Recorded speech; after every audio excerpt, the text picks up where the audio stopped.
Hey everybody, I am so excited to be coming to you live today on this little nap time series YouTube video to talk more about the chakras. Today we're going to talk about chakra 5, sound. So if you missed the other 4 and the introductory video, please go back and check those out as these build upon one another and work together. So this is part of my 300-hour yoga teacher training program with Edge Yoga School, and I'm so honored to be bringing some content to the table for everybody. I've been learning a lot. Take these off. I've been learning a lot through this process of bringing content to you, and I hope that it's proven beneficial for you as well. So we're going to jump right into today's lesson. Today we're talking about Chakra 5. I'm pulling from this book, Wheels of Life by Anodea Judith. It's a wonderful resource book. It's pretty intense, so I have gone through each chapter and pulled out what I see as the most relevant and beneficial information for yoga students and teachers.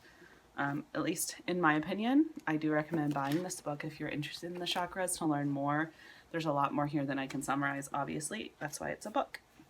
So, chakra 5, here's the symbol. And we've got ether, sound, vibration, communication, mantras, telepathy, and creativity. And as with every chapter, she starts with an opening meditation. We're not going to read that one today because I do feel like there's a lot of content to go over. And I try to keep these videos to about 20 or 30 minutes. So we'll jump right into the symbols and correspondences. And hopefully we get through all the content today. My children fell asleep in the car, so might have to pause and make a part 2, but we'll cross that bridge when we get to it. They are resting and reading books. So the Sanskrit name for this chakra is Visuddha. Visuddha. It means purification. It's located in the throat, so it's generally referred to as the throat chakra. You've probably heard that. The element is sound. So before we had earth, water, fire, and air, and now we've moved to sound. So we're getting less and less earth anchored and more ethereal. The function is communication and creativity. Other manifestations are vibration. The glands associated with this are the thyroid and parathyroid glands. And body parts, so as well as the throat, the neck, the shoulders, the arms, and hands.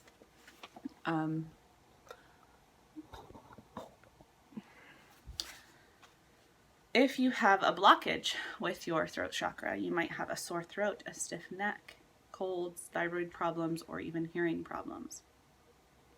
The color is bright blue. The seed sound is hum, and the vowel sound is E. And the corresponding verb is I speak. So the gateway to our consciousness is what we're getting into, moving away from those more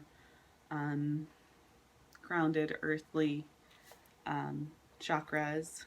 Again, if you didn't catch my other videos, go back and start at chakra 1 and make your way up. So, sound, rhythm, vibration, words, powerful rulers of our lives. We take these things for granted, don't we? We just talk so easily. Like right now, I'm just talking and talking. Using them, responding to them, creating them anew each day. We are subjects of rhythm upon rhythm, endlessly interweaving the fabric of experience. I love this. She just so poetically and beautifully writes about our chakras. From the first cries of a newborn child to the harmonies of a symphony, we are immersed in an infinite web of communication. So true. So if you can like visualize sound and its waves all around us, it's just really mind-blowing to think about how everything is made of sound. So communication is like the connecting principle that makes life possible. Even DNA sending messages from, between living cells. Spoken word helps us to communicate with others. Written word is also a form of communication. Our nerve impulses connecting to our minds and telling our bodies how to function. So yeah, within the body, communication is critical. There's that electrical communication between our brain waves and our muscle tissues. And without the communication, there would never be new growth, which our body is continually regrowing and renewing itself in order to be alive. Life could not exist without sound, without communication. So kind of cool to think about. And likewise, our civilization is equally dependent on sound. Our communication networks are almost like you can see it as a cultural nervous system that connects everyone together. So she'll get into that more in a little bit, touching on media and how powerful it is because it is our sound. Chakra 5 is the center related to communication through sound, vibration, self-expression, and creativity. So this is the realm of consciousness that controls and creates, transmits and receives communication, both within our own selves and between, you and another person. We are experiencing like a dynamic center of turning old ideas into new, like making sense of things. And that's listening, speaking, writing, chanting, telepathy. How do you say that? And any of the arts, especially those related to sound and language. Telepathy. Oh no. Oh man. Okay, so communication is the process of transmitting and receiving information through symbols. Think about symbols. Even the words we use, we have all agreed that this A symbol makes an ah sound, and like we're using that symbol that we all agreed on it to communicate right now. So your ear is receiving my sound vibrations even over the internet. And even that word internet, it's like we're all connected. It's a big web. So anyway, but we agreed on the A sound, for example, and you're getting my message, what's coming from inside me.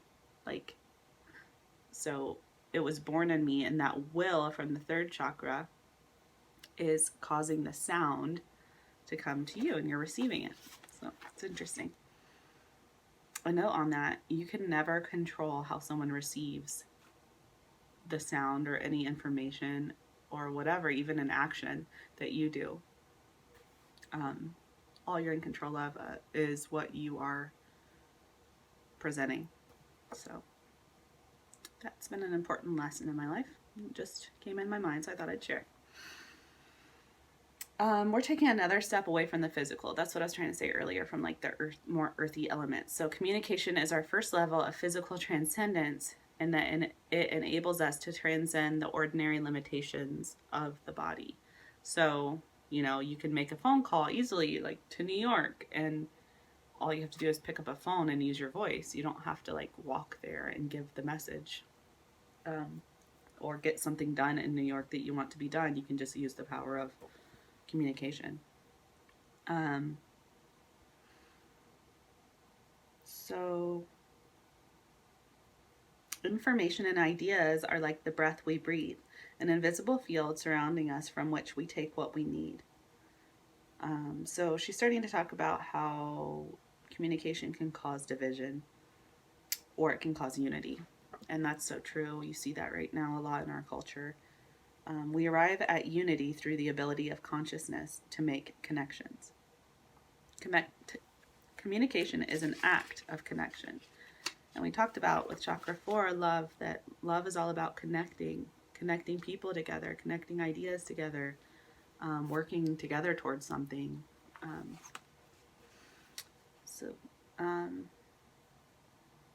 Yeah, she's talking about how you can have knowledge of something. So like communication and sound can enrich us because you don't have to necessarily experience everything. You can understand some of it just through hearing someone else's experience. Like if you have never been to China, you could just see pictures of China and like learn about their customs and the people there and the landscapes, and you would have some knowledge and understanding of what China is like. Like right now in your mind, you're imagining China and you've probably never been there, but the concepts you have are probably pretty accurate, although not totally encompassing. And even if you had been to China, you've only been to one part, so you can never understand all of China kind of thing. But anyway, like you have some kind of idea if you've ever heard anything about it. And that was formed on communication. So it's just kind of cool. So you could feel united with somebody across the planet, you know, or we can feel more united with other galaxies because we can just hear what scientists have studied about them, even though you've never been to a galaxy other than this one, things like that. So communication can unite, and it also expands. It allows our world to get larger. The expansion mirrors the pattern of ascending current of consciousness. So in the descending direction of our chakras, we're moving toward limitation and manifestation. And we're taking the patterns of thought and making them specific through the process of naming. Naming focuses consciousness by drawing limits around something, saying that it's this and not that. If you've ever read the Four Agreements, I think he kind of talks about that. I think that's the book I'm thinking of, where we all agree on certain things. Something as simple as, like I was saying, the letter A says ah. So yeah, communication, naming. I really like this part. Communication really does shape our reality. So if I say to somebody, bring me a glass of water, please, I'm creating a future for myself that has me drinking water. So like I am using that step of my voice to get what I want in my future. It's kind of cool. And you know, another example, if I say, please leave me alone, I'm creating a future without you in it. So it's powerful. You know, you're creating your future with your communication, with your voice. From presidential speeches and corporate board meetings to marital fights or children's bedtime stories, communication is creating the world at each and every moment. So cool. And we have this power. So the throat chakra is not a central place of communication like the heart chakra is, but it does mirror the transformative powers of fire, which is a medium in the transition from one dimension to another. So we're looking at the theoretical and the practical here in this chapter, and we're examining vibration, sound, mantras, language, telepathy, creativity, and media as petals in this lotus of the fifth chakra. All right, we're jumping in further. Visuddha, the purifier. It's commonly called the throat chakra, as I mentioned. The lotus for this one, I usually don't explain the lotus picture for each one, but this one's interesting. It has 16 petals, and those contain all of the vowels in the Sanskrit language. So in Sanskrit, vowels are typically thought to represent spirit, while consonants represent the harder stuff of matter. So I just thought that was interesting that those 16 petals parallel with their 16 vowels.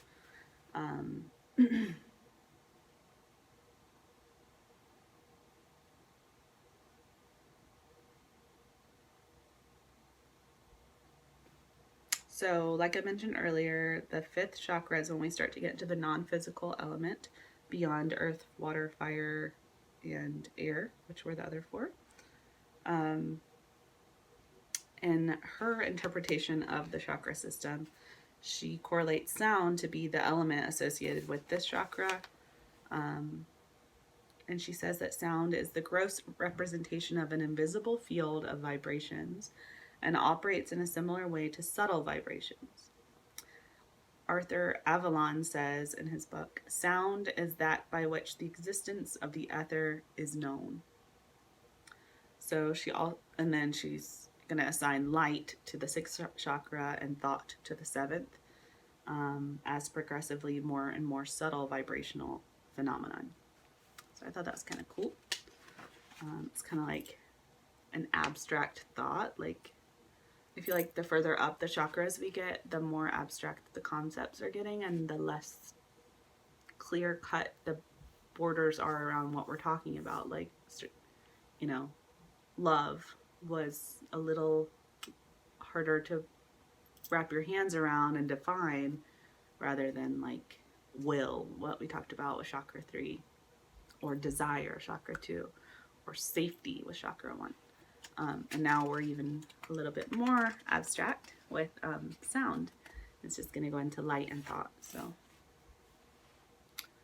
Vibration, even at our most fundamental units, exists throughout all forms of matter, energy, and consciousness. Everything is vibration, everything is energy.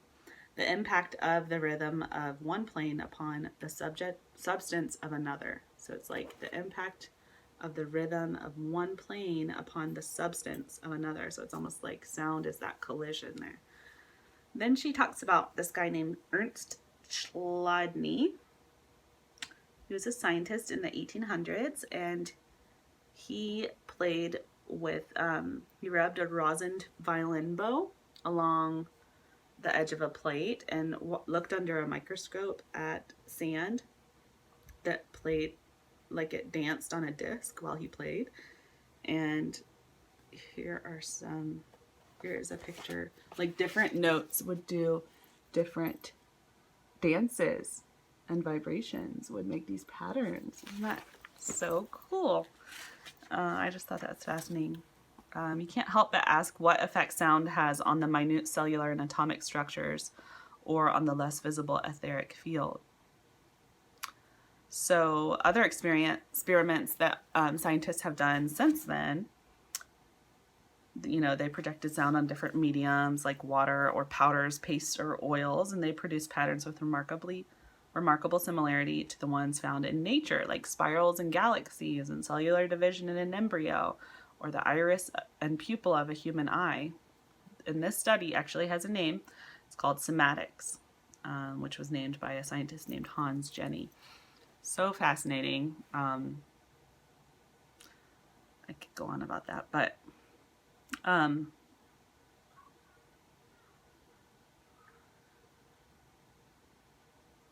have heard experiments like people will talk to plants or to water and then look at the water under a microscope or things like that, or watch how the plants grow. Like they'll say really kind things to one plant and really terrible things to another one, and it matters.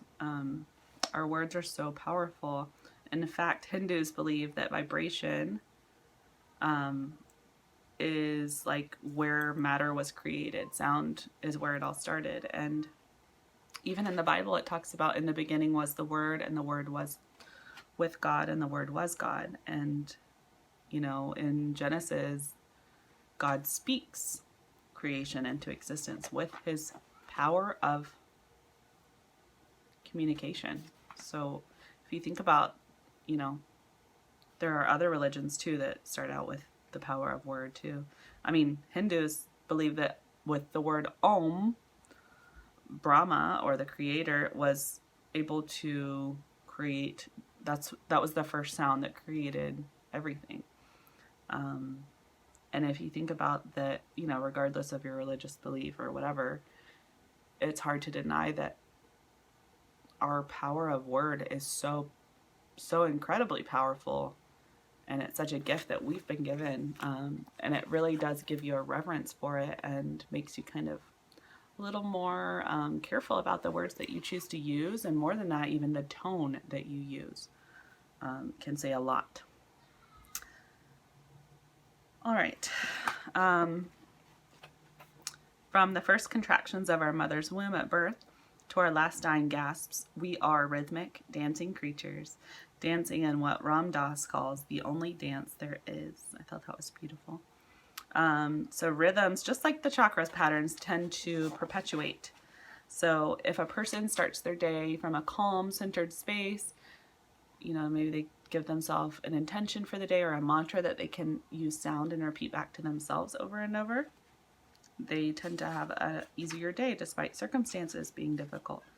The rhythm is going to affect us down to our cellular level, and it necessarily affects our thoughts, actions, and emotions throughout the day if we can take some time to kind of set ourselves up right.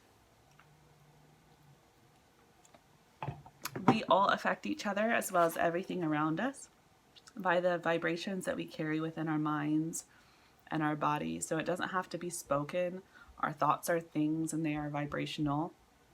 And that vibration is, other people are able to detect it. And that's why, like, if somebody walks in the room and they're in a bad mood, they don't have to even say anything, you know, and you feel that. And especially if you're an empath, you can definitely feel it. Okay. Jumping into resonance. I am going to pause here and make a part 2 for this video and check in. This is our nap time series, so thank you for joining me on this journey. I will start up in just a moment.